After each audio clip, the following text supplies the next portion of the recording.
okay, let me calm my nerves and let me get my shit together. That was an entertaining game between the Bills and the Lions. Um, my heart's still pounding right now.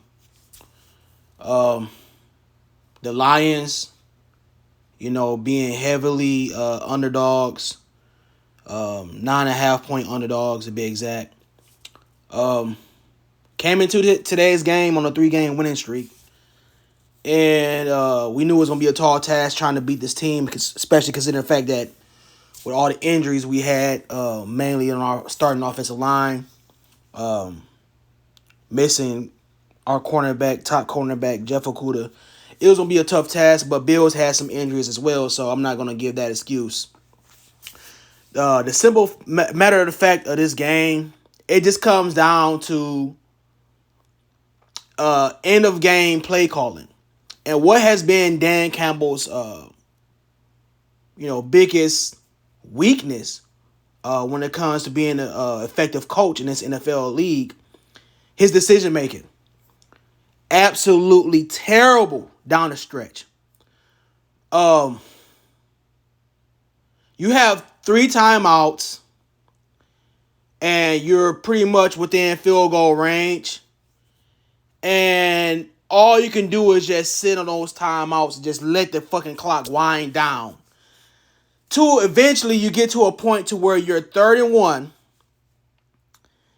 And instead of picking up the 1 yard and giving yourself a fresh set of downs to attempt some long passes in the end zone, what do?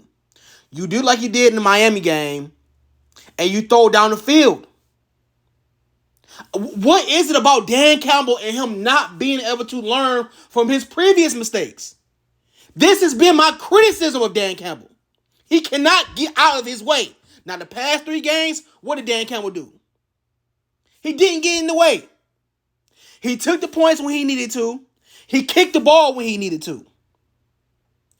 He was so content on just saying, well, hey, if we don't get this big play down here, we're kicking a field goal. It's a 50-yard field goal. That is not guaranteed. And as you see, we barely made that. I thought we were going to lose this game anyway, but the fact of the matter is, when you saw that we actually had an opportunity to win the game and should have won the game, this is the best performance. This is your best decision making you could do towards the end of the game. That's when it counts. When the chips are pushed into the middle of the table and all the hands gotta be showed. You showed your hand, Dan Campbell, once again. So, I mean, the only thing now is we got teams for the rest of the season who aren't exactly world beaters. We got through the toughest part of our schedule. So the remaining teams, it's a 50-50 shot. I'm not saying it's gonna be easy wins, because it's never easy in this league, especially for the Lions. But good game today. It's just very unfortunate it ended the way it did, especially when the fact that you had all those timeouts and only needed to pick up 1 yard. You pick up 1 yard, you call a timeout, you got a timeout left, and you got a minute 20 plus to do whatever.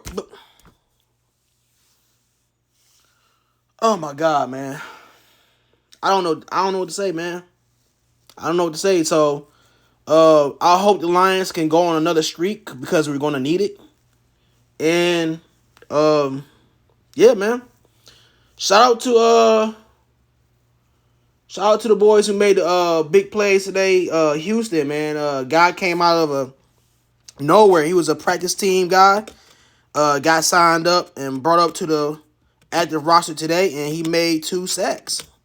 I think he was the only player to get a sack on well, no, it was somebody else who got sacked, but yeah, he got 2 sacks in his debut, man. So huge congrats to him. We had some big plays from Jerry Jacobs today. Man, this is just tough, man. This is tough. I'm glad that it wasn't an all-out embarrassment today, but we still didn't get the win, so I'm kind of salty about that. But that's all I got for y'all, man. I'll see y'all the next one.